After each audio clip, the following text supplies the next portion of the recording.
into the light. Slowly heal the darkness in my heart.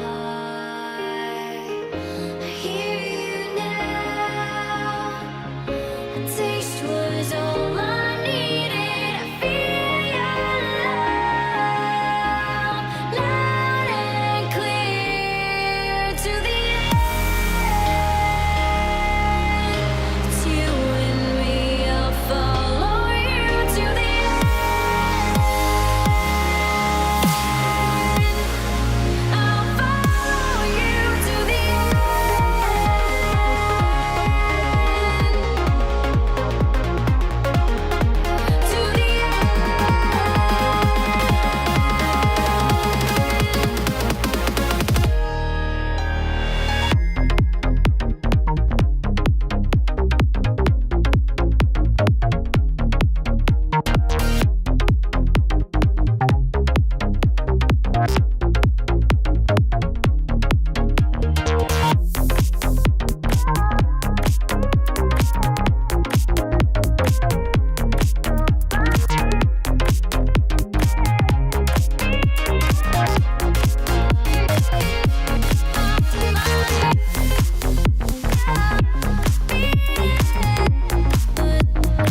life's armory protects my heart.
Hello! How are we doing, everybody? Oh, it seems the music's still going.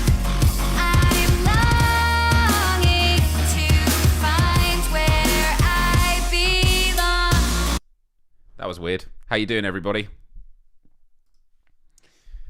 Happy Wednesday. I mean, it feels like forever since we last spoke, but it was only last week that we missed out on a live show, right? Hope you're doing good. I don't normally put up Christmas decorations, and then a few years ago my parents were so depressed with where I lived that they gave me these lights and they gave me that Christmas tree, and so I normally have it downstairs by the TV, but for today I was like, you know what, gonna be doing a live show. I spend most of my time in here working, so I thought, why not have some kind of Christmassy background, and so this is exactly what I've gone with.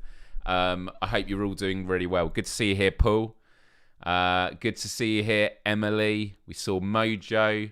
I know that we are on an hour earlier today, and the reason why is my best friend got me tickets to go see The Matrix later, and I'll be seeing it in 90 minutes' time. So I thought, okay, if I do the live show an hour early, it means I then have 30 minutes to get to the cinema. But it's interesting because a lot of the reviews have been coming in and it's had quite a mixed reception. Some people absolutely love it. Some people think it's a terrible movie. So I'm kind of excited to go in and make up my own mind with it. So yeah, I'm doing a lot better. It's been about 4 or 5 weeks of me feeling completely lethargic, just fatigued, wanting to feel better, and I don't think it was just because of the illness. I think it's because of a lot of stuff I've just got going on in my life anyway. I'm on a frantic job hunt at the moment. At this time of year, I would have decided when I'm going to go to my family's for Christmas, but I've told them I'm waiting at home for a call from one of these jobs. Hopefully something comes in, and if not, I'll head over. So it's a bit of a weird mixed week. So by the way, do you like my shirt? I hope you're all doing really, really well, because to be honest, it's a very difficult time of year. We obviously have the Omicron variant that is surging in many parts of the world. It's definitely happening here in the UK. And although it is not as dangerous, I mean, in terms of the percentage chance of having hospitalizations because of it, is much lower. It is a lot more transmissible. So if it's a very small percentage, but you have huge transmission rates, that can still have an impact on society and, you know, the functioning of health services. So, you know, my heart goes out to, you know, not just friends and family, but anyone out there that works in the medical field, because it's a difficult job anyway, to work in a job where colleagues are having to call in sick, and then they're having to, you know, rummage around and work out new team structures just to keep things going.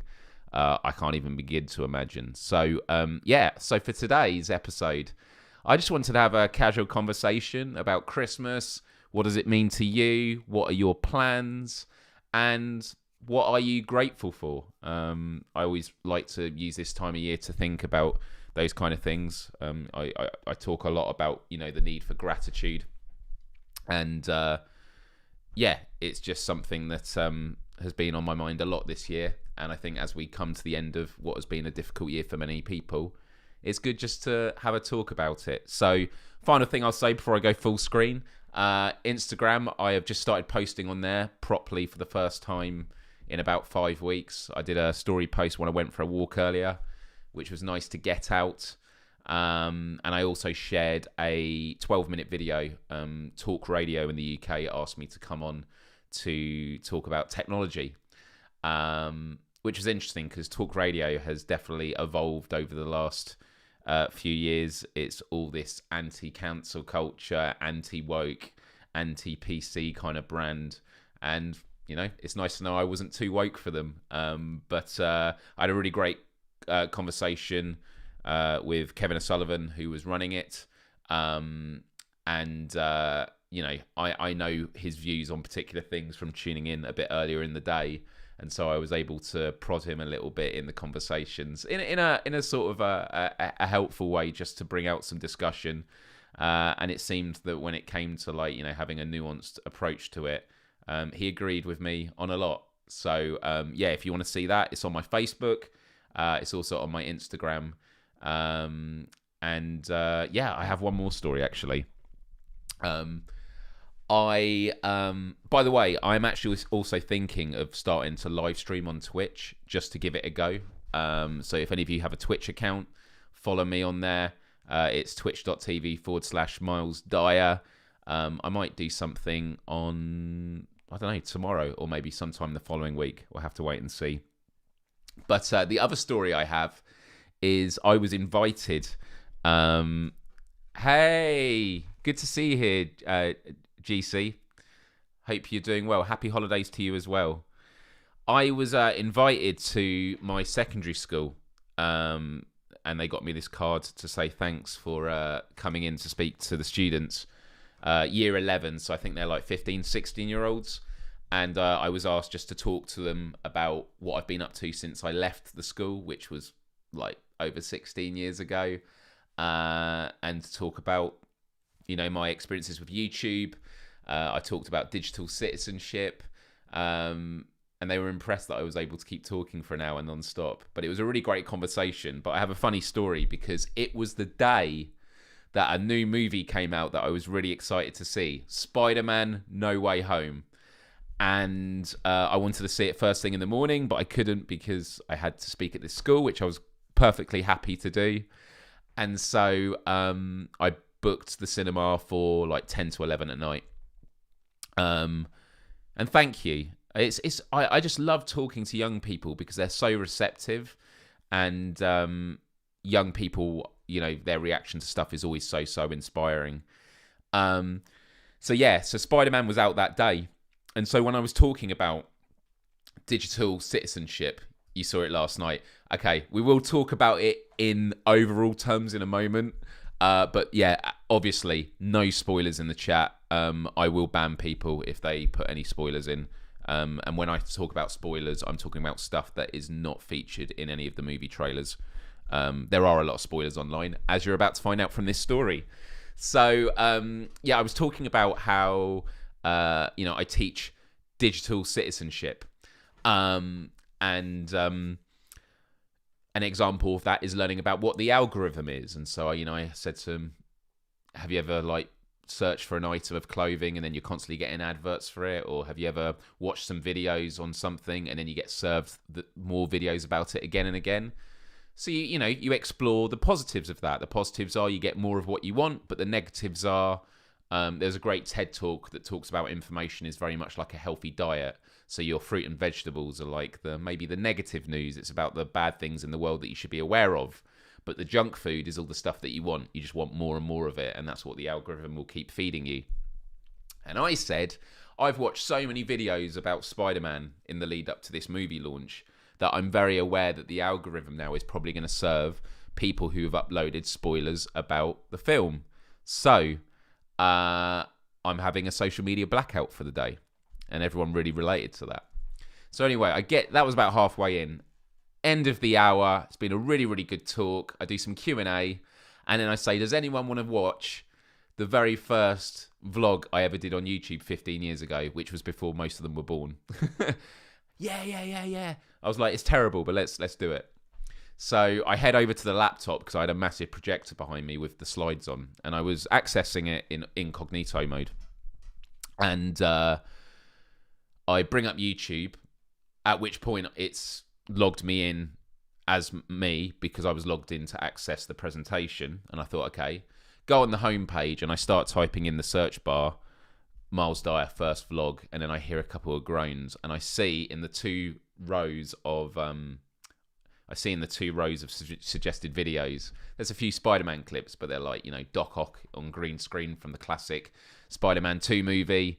And then I sort of hear these groans, and I see in the corner of my eye this big spoiler. It's like a thumbnail. I'm not saying what it is specifically, but it was a thumbnail with a close-up of like clearly a spoiler from the end of the movie, all capitals in the title. And I just kind of ignored it. I loaded up my video. We watched it. Really good response. I could see some kids with their heads in their hands because obviously it was on the big screen. I don't think everyone saw it. They got me a card at the end and a bottle of wine, which was very, very adorable. And they were really, really happy for me coming in and speak. But I went away feeling devastated that I just basically spoilt Spider-Man. For myself, kind of. And then for this 100 kids that were getting ready to break away for Christmas like an hour after I'd spoken. So in a weird way, it was kind of a harsh lesson of the algorithm that I'd been speaking about. But hey, Bex, good to see you here. And yeah, the algorithm. Paul, exactly. It was funny, but it was also, I felt so terrible. And the teachers were like, oh, I didn't notice it. Funnily enough, the spoiler that I'd seen, it didn't ruin the movie at all. And so what I would say, Paul, what did you make of Spider-Man No Way Home?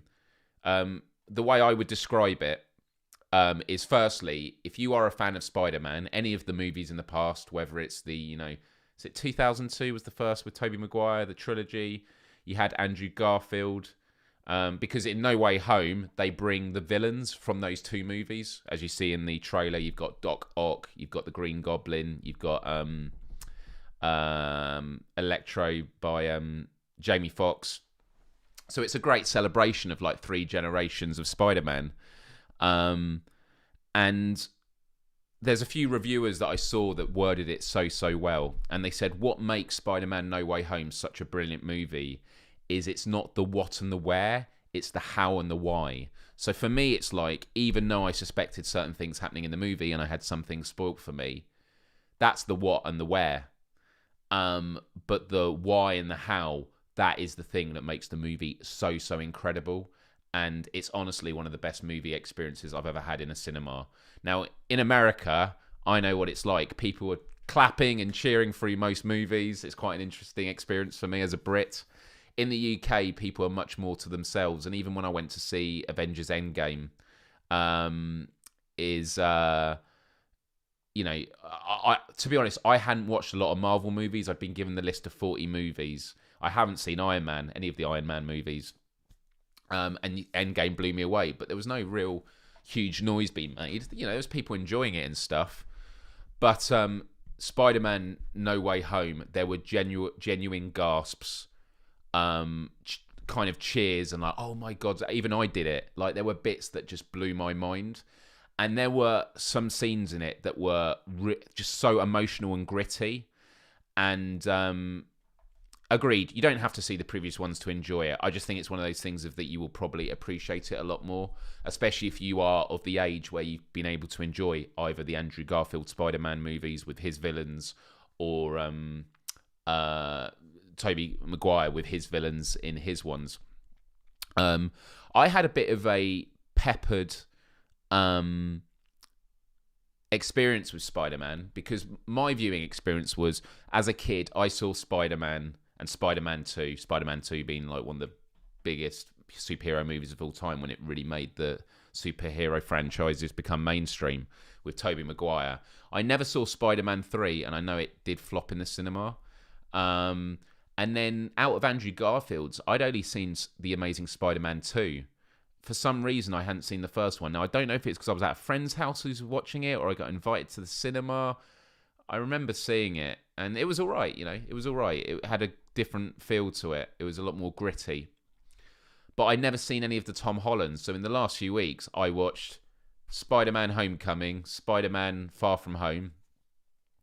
I then watched Spider-Man 3. And then I watched The Amazing Spider-Man, the first one. And now I've watched all the other ones I'd already seen again anyway. So, the movie is it's absolutely incredible. It blew my mind. And there was one scene in particular that I'm not going to go into. One scene, the acting was so good, it made me cry. It was just like the way they captured the emotion of the moment. God, man, it got me. And then when I got home, I went on YouTube, and there's all these clips on YouTube of people that have filmed the cinema on their phones. I watched that scene again, and every time it got me. I was like, was it just in the moment? And I've watched it again and again. I was like, no, it got me. It got me. The theatres here in Los Angeles usually have more enthusiasm for trailers than the movie itself. That's awesome. Well, I always remember the Cloverfield trailer, which I hadn't seen in the cinema, but it was before Transformers, I believe, when the Statue of Liberty head gets lobbed down the street. I mean, that was just mind-blowing marketing. So, yeah. Yeah, it does. No Way Home does stand on its own, but again, it's kind of like, I think it's... Okay, so a lot of people said Spider-Man 3 was bad. Having watched it, I didn't think it was that bad. I enjoyed it. I can see where the issues were, and is it Sam Raimi, the director? So there's that famous scene in Spider-Man 3 where Peter Parker is walking down the street and he's like doing the funny dance, right? And people laugh at it, but actually in the original edit, and look, this is going to be spoilers for anyone that's not seen Spider-Man 3, but there's a scene where he meets Harry, who's like becoming the Goblin, Green Goblin Jr. or whatever it is.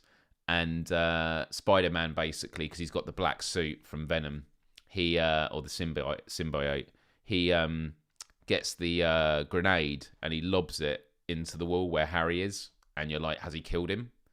Because he just doesn't give a shit anymore.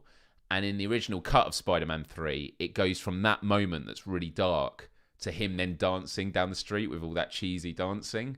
So it's a real dark sense of humour shift. Whereas in the actual edit, the studio, they separated those far and wide. And so it's really interesting how intentions... Because also the director didn't want to have Venom, but because he was popular, they said, we've got to put it in somehow. So the fact they had all these people in the movie was pretty well done. I think all the actors for Spider-Man have been amazing. Tom Holland is just a league above the rest when you add the brilliant writing. Yeah, no, I agree. I tell you what, though, I've always felt, and I felt even more so when I saw The Amazing Spider-Man, the first one, is I think Andrew Garfield is the best Spider-Man, but he just had really bad movies that just didn't capture it as well as it could have. There was also people that laid it out this way, which is like Tobey Maguire is the best. What was it? Tobey Maguire is the best Peter Parker. Andrew Garfield was the best Spider-Man, and Tom Holland is the best all-rounder.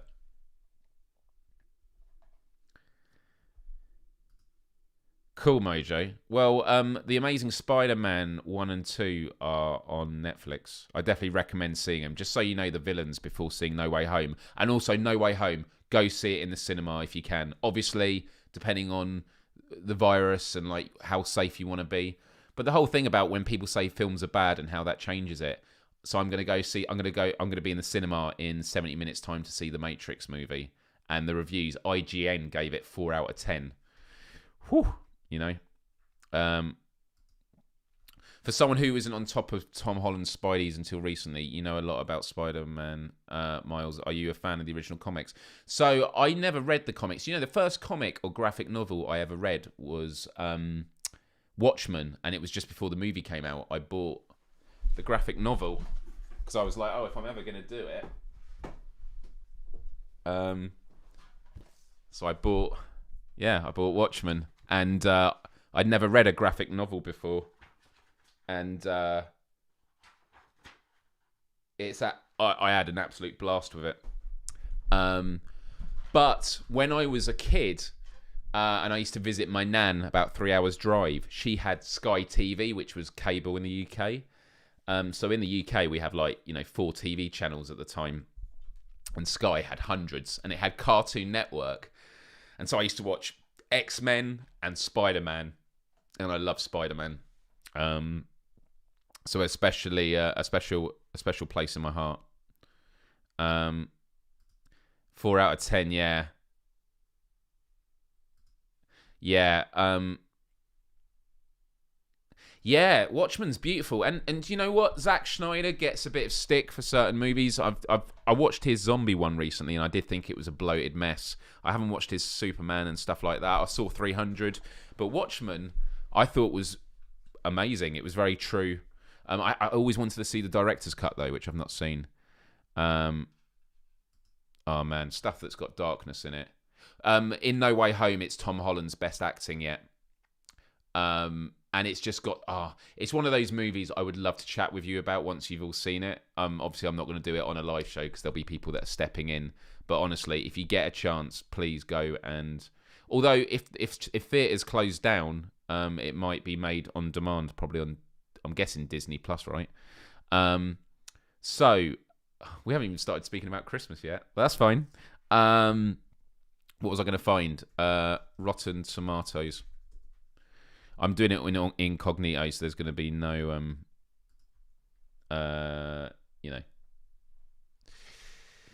surprise spoilers and that. So, Spider-Man. Oh no, that's for popular streaming movies. Oh, okay, whoops. Oh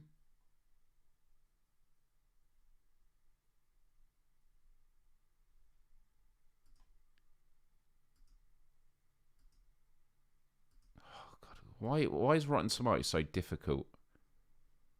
Top box office. I think Spider-Man is the second biggest grossing movie of all time now. So Spider-Man got 94%.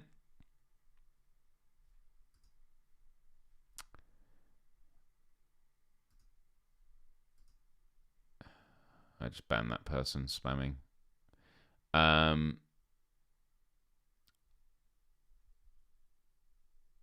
Okay, that's good to know.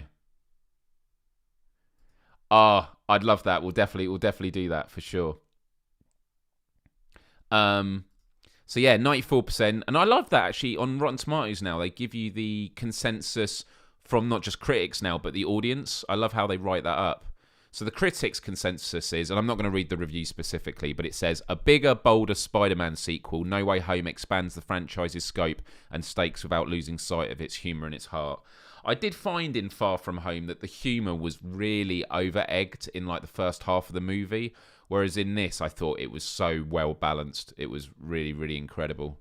And yeah, really, really impressive. And yeah, the audience packed with action, emotion, and surprises. Spider-Man No Way Home is franchise fan service at its finest.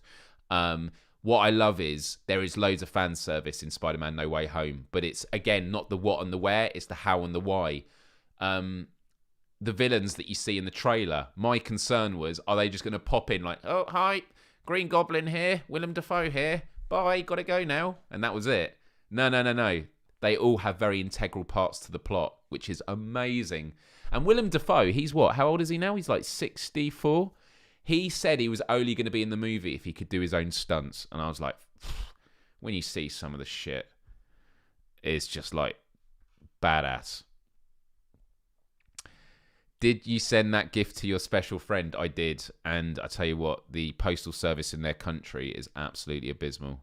That it could take up to a month to get there. So even though it's been like 3 weeks now, it could be another month. Oh, cheers. Cheers. Yeah, but then if I asked you where could they cut it, I think you'd struggle, man. I didn't think it was too long. I was surprised it was 2 hours 15. Yeah, 300 I watched when I was at my parents'. So here we go. Matrix. Where's Matrix? 68%. The critics' consensus, if it lacks the original's bracingly original craft, The Matrix Resurrection revisits the world of the franchise with wit, a tone of perspective, and heart. What I find really interesting is The Matrix. After seeing No Way Home is so meta.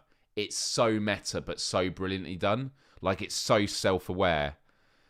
And it's just like, it feels like it's been made out of love from the fans and the creators. Because they even brought in the directors of the original Spider-Man franchises to make sure when they were going over the villains and that motives were taken into consideration. So I thought, amazing. Whereas with The Matrix, I hear it just feels like meta, but in a very like, oh, we're very meta sort of way. So, I mean, the action scenes are never going to be mind-blowing like the original Matrix because it was so ahead of its time. Mr. Freeze kind of looked like Electro, didn't he, from The Amazing Spider-Man 2?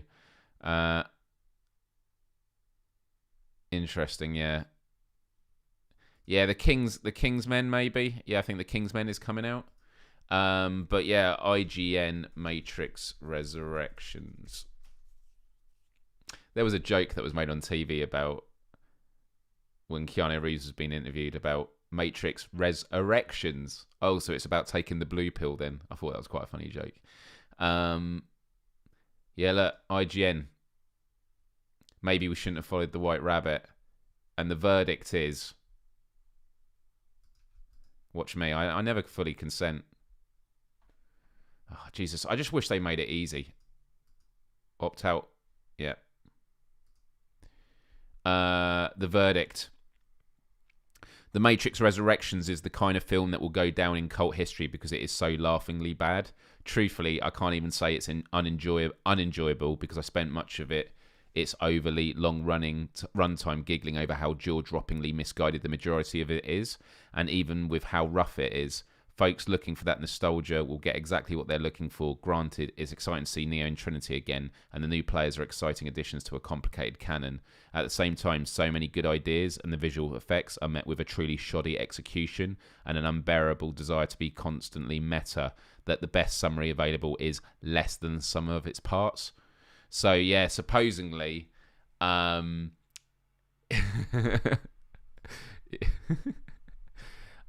yeah, I love Keanu Reeves as well.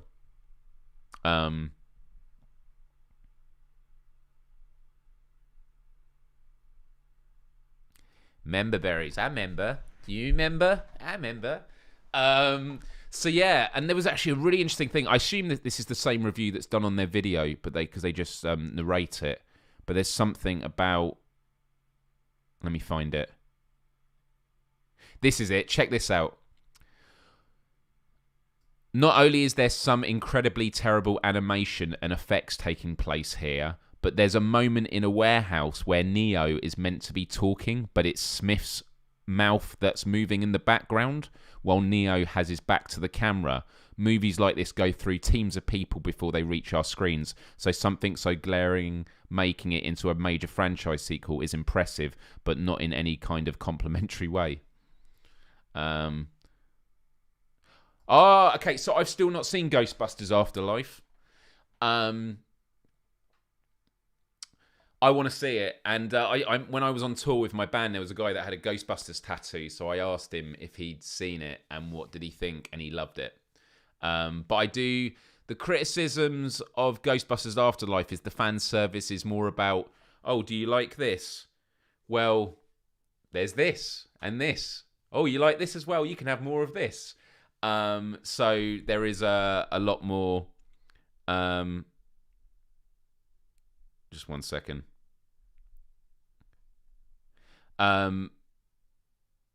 Okay. Well, I'm up for I'm up for giving this a go. And watching it. So I hear there's a controversial... Oh, little two Paul Rudd. That's funny.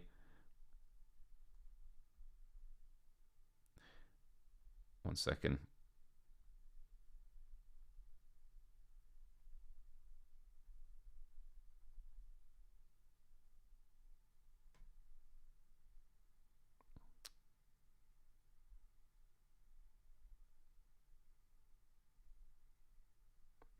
Oh my god, why is this not fucking working?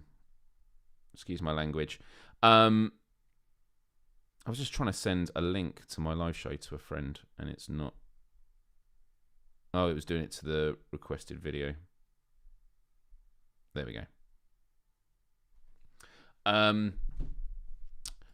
Yeah, you say it's for the stupidest reason. What is the reason, or is it a spoiler from the movie? So I hear there's a controversial thing at the end of Ghostbusters. Now, I don't want any spoilers, but I'm just going to speculate what I think it is. I assume the Ghostbusters are back in it. The original Ghostbusters are in it. But I think one of the Ghostbuster actors has passed away, hasn't he? So my assumption always in the movie was there's going to be a thing at the end where the ghost of that Ghostbuster intervenes and helps save the day. Like, that's genuinely what my prediction is. And I can understand why that would be controversial. Okay, is that why though? Because he died. Is that honestly why? So the video game is canon.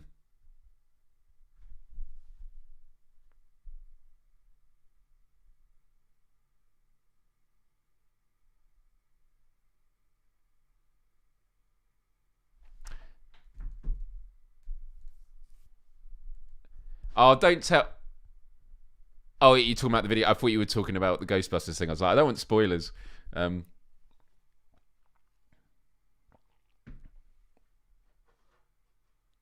yeah, I mean, it's been talked about loads in the news about because obviously you've got different actors playing different roles. So you've got, I can't remember what the name of him is, but you got that guy who plays like Agent Smith. I don't know who the actor is and stuff like that. I mean, this is just from what the trailer's been saying. It might be a complete lie, and then we're going to find out that he's actually in it.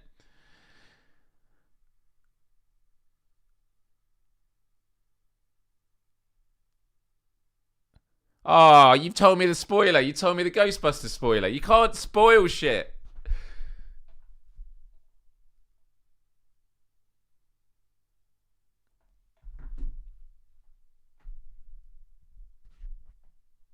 Yeah, I never played the video game. It was Ghostbusters Online, right? Oh, man. Ghostbusters 2 scared the hell out of me as a kid.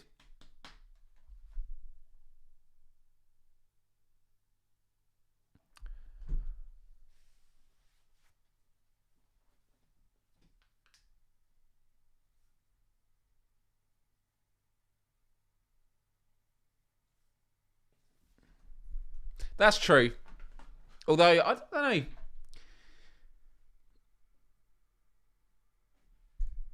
But as I said, I don't know.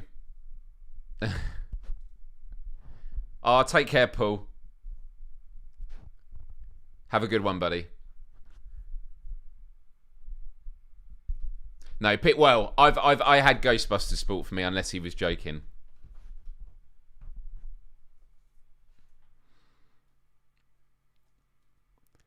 I love that Father Christmas emoji. So good. So, the other thing we wanted to talk about today, because we've got like 20 minutes left, because I need a bit of time extra just to get ready before I go to this cinema, is Christmas. And what are people's plans? What is happening in your part of the world? And what are you most grateful for? Let me go full screen again.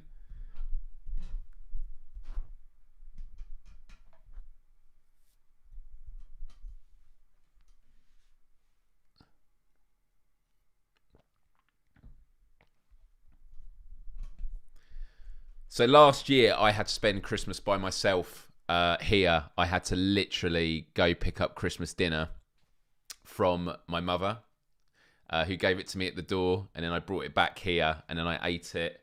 I think I ate it. Well, no. Last year I didn't have this. I don't think I had this set up last year. I can't remember. It's been such a blur. I don't think I had this office. Did I set this up this year? Potentially, I think. So I was really nervous because there was risks of them doing another lockdown, but I always got the sense that the government weren't going to lock down for Christmas, especially because for anyone that's outside the UK, there's been massive scandals where it turns out last Christmas, the government, while they were telling everyone to lock down and stay at home, they were having Christmas parties. Take care, Bex. Thanks for stopping by.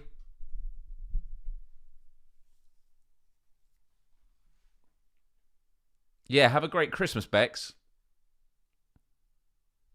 So you're doing working family stuff. Yeah. Well, it's this is the thing is like it's such a bad strain. I mean, they're all bad in various ways, but this one because it is so rampant. Um, like I talk about what I'd be gutted about, and it all seems very selfish. Like in an ideal world, I'd like it that this pandemic is like gone and it's in the dustbin of history. But January, I want to travel. I want to go see a friend in January. So that might get. I think lockdown's going to come after Christmas, between Christmas and New Year's. Oh, I see. I see.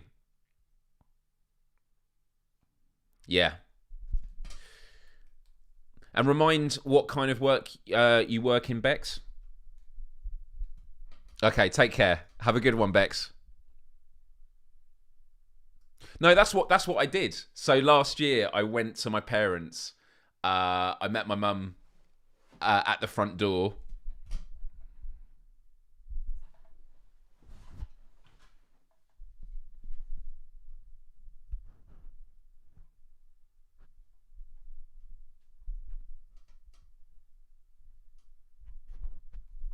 Yeah, Chris, no more, buddy.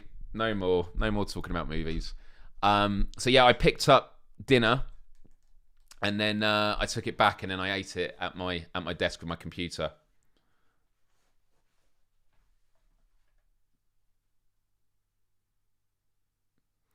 And so I was nervous about missing it again. I mentioned it. I don't know if I mentioned it on a previous live stream. I think I did, but I mentioned it on a podcast about my dad. My dad is unfortunately unwell with a terminal illness, and so I'm incredibly cautious when it comes to anything that could put him at risk. And so my dad was saying, regardless of what the rules are, you're coming over for Christmas. You're not missing another one. And if I have to, I will come over with cable ties and and kidnap you. And I said, as long as the cable ties are lit up like this, he said, yeah, Mojo. It is very, very difficult. What is typical Christmas feast? Well, my mother, half her family, is it half or all, are from Yorkshire. I mean, she grew up in Yorkshire, so they have something called Yorkshire Puddings. Do you know what Yorkshire Puddings are? I mean, it's going to be a very British thing. Let me show you. Yorkshire. She also makes something called crispy bake, and the best way I can describe it is what you have in the US. You have biscuits with like Kentucky Fried Chicken. It's it, right? Yorkshire Puddings. Here we go. These are what Yorkshire Puddings are. So, does it actually say? It is just like batter. But it's really good if you put it with mash and gravy, all the meat, stuff like that. Yorkshire puddings are really, really good. Now, I used to, as a kid, eat so many. Now at Christmas, I don't have much at all. So yeah, that roast beef, turkey. That's the difference between the UK and the US, isn't it? It's in the US, it's against the rules to have Yorkshire puddings. Even people in Yorkshire don't do it. I love it. Yeah, the biscuits are so good. The biscuits are so good. I can't describe what they are.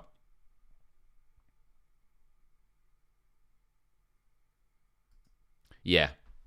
Yeah. And it's tough. It is tough. They're savoury.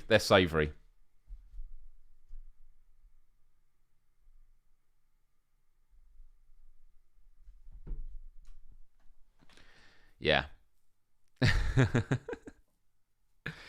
But yeah, as people know, like most of my food in my home is vegan. The only meat I buy actively and eat at home is chicken.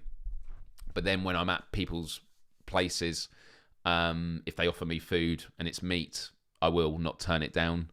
Although my mum, I think, has made a huge effort with... she made some vegan sausage rolls, like the party food sausage rolls. They were so good. So good.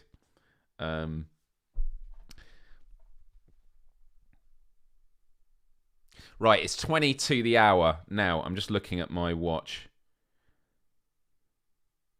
I need to do 100 calories before midnight, and I'm not going to be burning them when I'm sat down at the cinema. So what I might have to do is end at 5 minutes to, and then do 10 minutes of Beat Saber or something. Speaking of which, I've got to talk about that in a moment. That's cool. So what vegan meat would you be doing? Is it like the nut roast? Is that what it would be for vegan? Mince pies. Oh my god, this is all good. Oh, sorry, where's the pudding part? I know, it's not... Yeah, good question. You're right, it's not. Oh, look, this is all the stuff, the giant recipe. Can you see this? It's at Sainsbury's. So sometimes you have a giant one, and inside it you have your gravy, and then you have all your meat, you have your vegetables. It's really, really good. It's making me hungry. I've not had dinner yet, but I know I'm going to be stuffing my face with popcorn once I'm at this place. So yeah, really, really, really good. And very, very simple to make, although I've never made them myself. So there's that for sure. But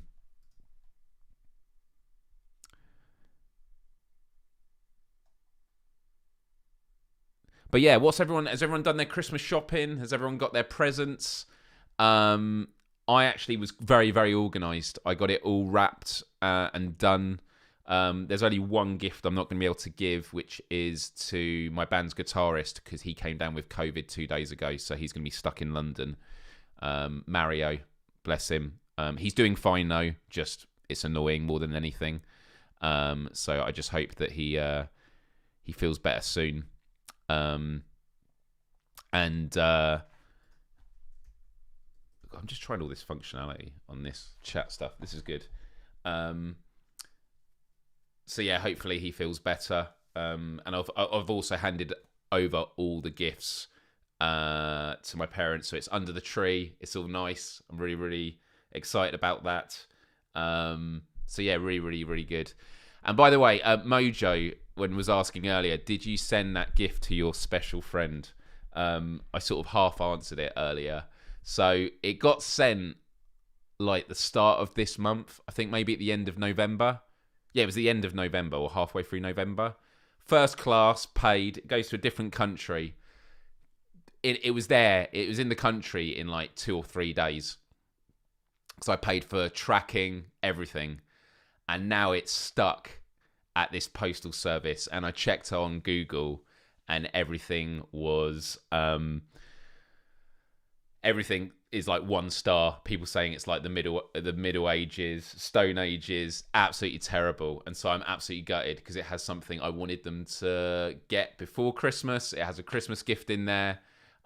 So I was very, very gutted about it. But I know that when they receive it, they're going to be very, very impressed. It's left me feeling a bit sad and anxious because it was a good Christmas present for me because it means a lot to me and I know it will mean a lot to them. So that is the full answer to it. So I've just got to stand by.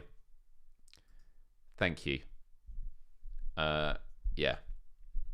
Very, very, very special person in my life. And yeah. Your Star Wars shirt reminds me of a home I saw decked out with Star Wars. Yeah, I can't remember how I got this. I think I got it in a Secret Santa present. Do you have Secret Santa? It's called something else in the US, isn't it? It's called... What's it called? It's called like Elephant Present... Oh, what's it called? Secret Santa, other names. The White Elephant Gifts, it's called. Or the Invisible Friend. Okay, the Invisible Friend sounds a bit creepy. Hey, Thorntail. Merry Christmas to you as well. Hope you're doing good. Do you like my little tree? Yeah, white elephant gift. Yeah, yeah, yeah.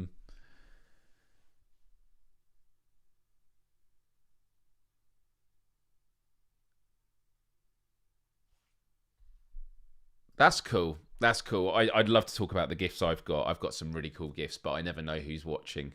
Um, yeah, whether it's family or friends. So I don't want to risk spoiling it, even though it'll be recorded and on replay as well. Um,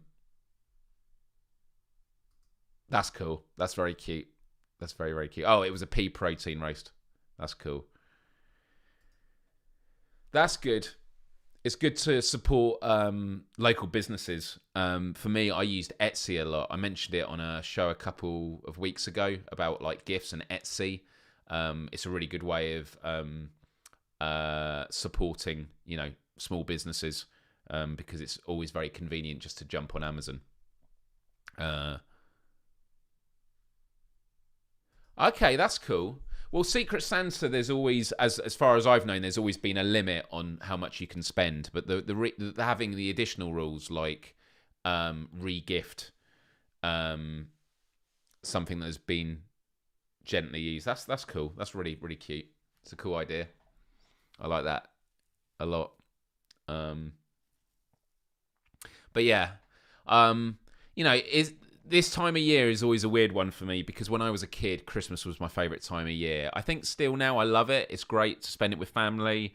Again, because I didn't get to last Christmas, I'm really excited to take my PlayStation 5 over and my PSVR and show my parents, my brother, and any relatives that come over virtual reality experiences and games because that's always an absolute joy. And but yeah, it's also just very difficult. Oh God, it's scary to think now. It was like over half my life ago. Sorry, I always hate that it's a flex. I hope you get yours soon. But yeah, I lost a best friend on Christmas Day, like when I was 18, 19. She was 16.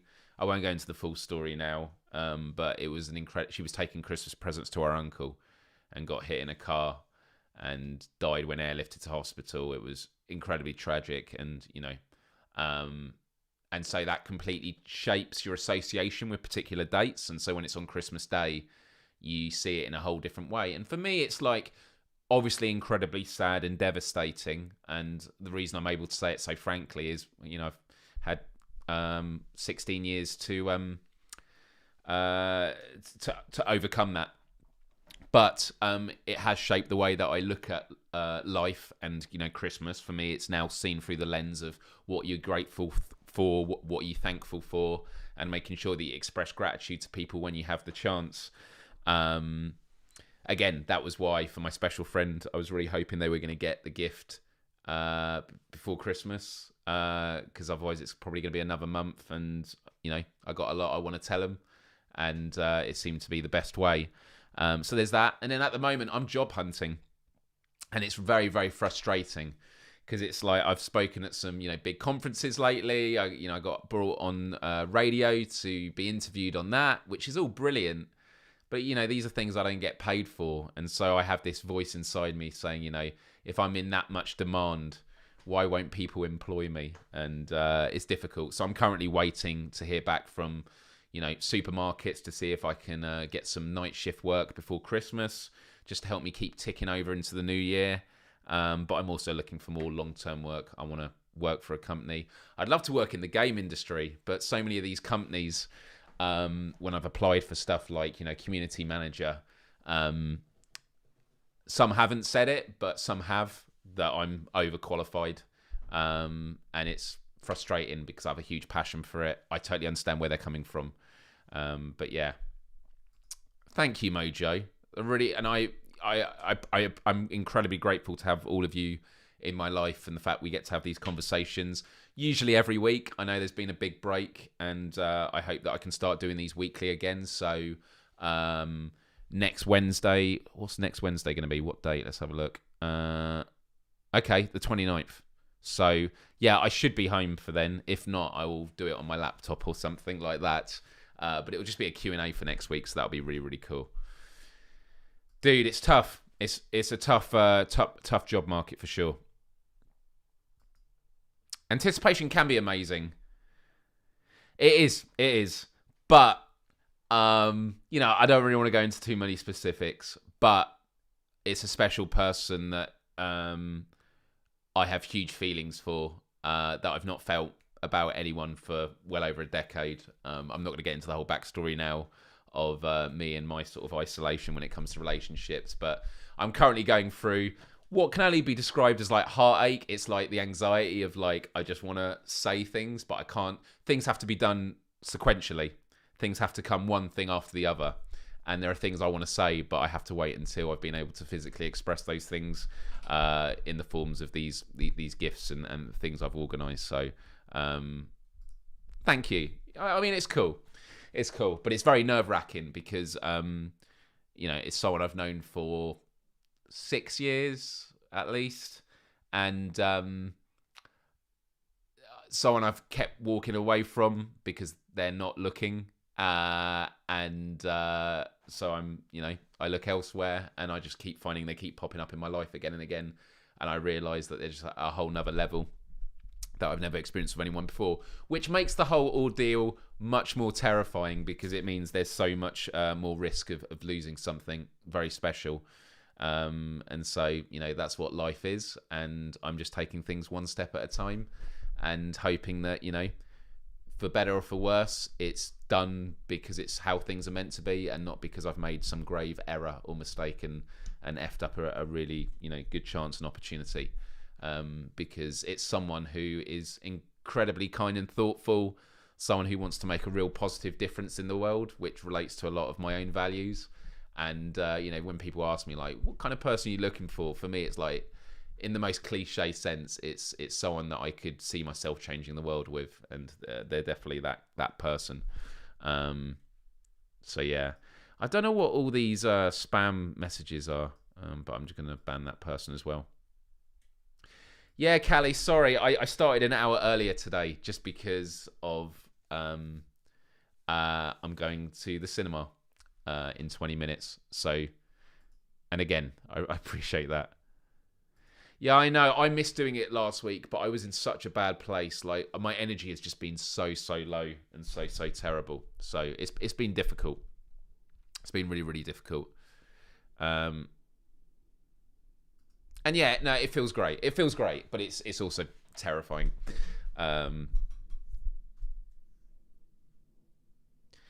Oh, I missed this. That would be amazing. Like, yeah. I've had some great conversations, like Ninja Theory, who do Senua's Sacrifice, Hellblade. I was into like round 4 or 5 of interviews, and then I thought I'd smashed it because we were meant to show our social media skills, and I did this massive deck. I did a trailer for their game, and they didn't give me any assets, so I found like their font and everything and made some really special stuff. But yeah, they kept on asking, like, why do you want to work for us? And I was like, because I believe that the mental health gaming they're doing is really going to shape the future, and I want to be a part of that. But virtual reality, all of these things are really, really important. And I guess just to finish off then, if I can load it up.